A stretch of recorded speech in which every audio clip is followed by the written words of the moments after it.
We are just a few weeks away from St. Patrick's Day, March Madness, and spring break, some of the biggest drinking times of the year. But before you make your partying plans, Fox 7's Mike Chesney is live tonight with a special report you need to see. All right, picture it. It's St. Patrick's Day. You're out, you've had a couple of drinks, you feel pretty good. You think, at least, you're under the legal limit. And now the bar is closing and it's time to go. But don't reach for your keys just yet. Are we clear? Clear. We're just buzzed. Buzz driving is drunk driving. Just buzzed. It's a catchy campaign slogan. But right. Is it true? You were just buzzed. Can't we have a couple of drinks and still be fine to drive home? Fox 7 is going looking for answers. Indiana State Police troopers are supervising our experiment.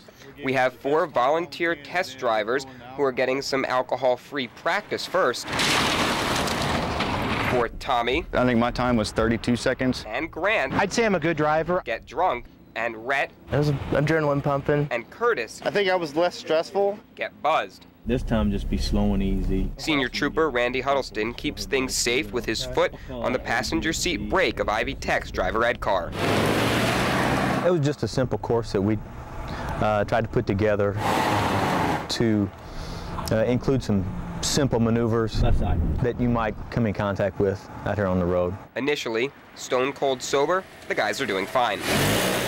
Oh, it was a blast. It was a lot easier than I thought it was going to be. I was getting used to the car and taking it easy. That was fun. It was a lot of fun. I hit a mailbox in front of me. I thought they did just fine. Now that they have a sense of the course, it's time to get the alcohol flowing.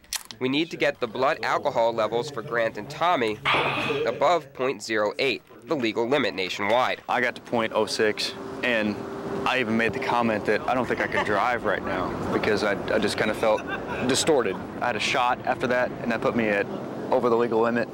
Drunk is the easy part.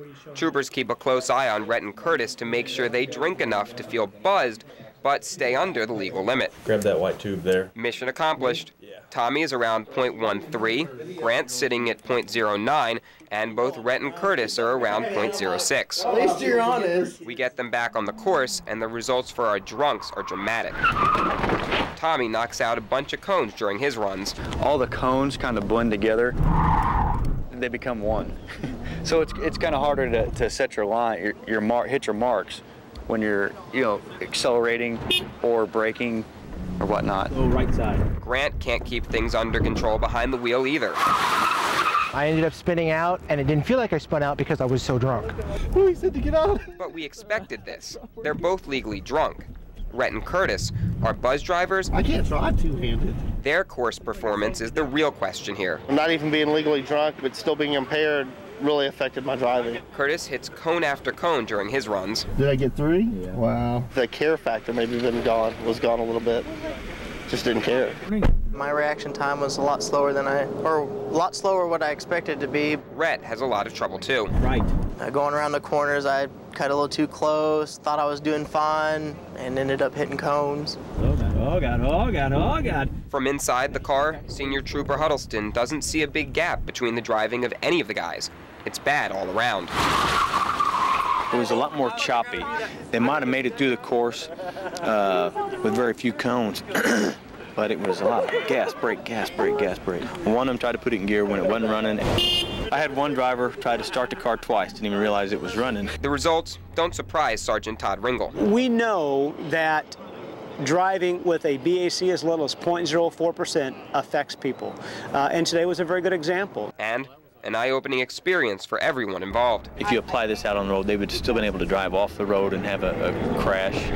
They'd have still been able to hit somebody. Those traffic cones could have been a child, could have been another car or a stop sign. I can see that it's really easy to mess yourself up. You can mess up real bad and not even know it. I wouldn't drive at 0.06, and basically 4 beers put me at 0.06. So conclusion, Rhett? I think buzz driving is pretty much the same as drunk driving. Well, we conducted our experiment with the approval of local authorities, and obviously, like you saw, we had the Indiana State Police there the entire time. So the message is, do not try that yourself. And like I mentioned, we borrowed that car from Ivy Tech. They have as a part of their driver's ed program, a program for defensive driving as something called Alive at 25. We'll put links to that information on our website, tristatehomepage.com. Randy, back to you in the studio. All right, Mike, thanks a lot.